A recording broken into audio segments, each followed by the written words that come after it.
नमस्कार, मी सद्दाम मुस्लिमुल्ला. आपण पाहतात एसएम नेटवर्क प्रस्तुत फिफोल मराठी. चला तर पाहूया आजच्या ठळक घडामोडी. शहापूर महालक्ष्मी नगरमध्ये तरुणाचा दगडाने ठेचून निर्घृण खून. शहापूर येथील कृष्णनगर समोरील महालक्ष्मी नगर परिसरात एका अज्ञात तरुणाची निर्घृण हत्या केल्याची धक्कादायक घटना उघडकीस आली आहे. मारेकऱ्यांनी रुमालाने गळा आवळून आणि त्यानंतर डोक्यात मोठा दगड घालून तरुणाचा चेहरा छिन्नविच्छिन्न केला आहे.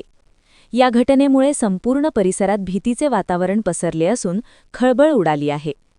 कृष्णनगरकडून सोल्ले मळ्याकडे जाणाऱ्या निर्जन रस्त्यावरील मोकळ्या रानात एका तरुणाचा मृतदेह रक्ताच्या थारोळ्यात पडल्याची माहिती आज सकाळी पोलिसांना मिळाली. घटनास्थळी मृतदेहाशेजारी रक्ताने माखलेला दगड आणि मृताची चप्पल मिळून आली आहे.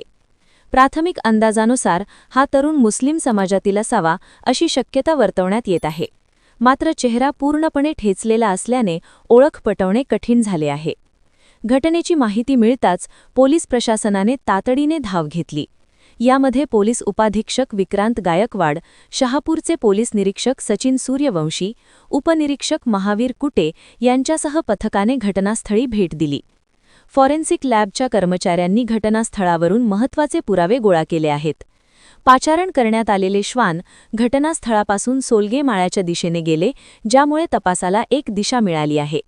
मृताची ओळख पटवण्याचे काम युद्ध पातळीवर सुरू आहे. सोशल मीडिया आणि व्हॉट्सॲप ग्रुप्सच्या माध्यमातून मृताचे फोटो पाठवण्यात आले आहेत. ओळख पटल्यानंतरच या हत्येचे नेमके कारण आणि आरोपींचा छडा लागेल अशी माहिती पोलिसांनी दिली आहे. सध्या मृतदेह उत्तरीय तपासणीसाठी पाठवण्यात आला असून शहापूर पोलीस या प्रकरणाचा अधिक तपास करत आहेत. घटनास्थळी बघ्यांची मोठी गर्दी झाली होती.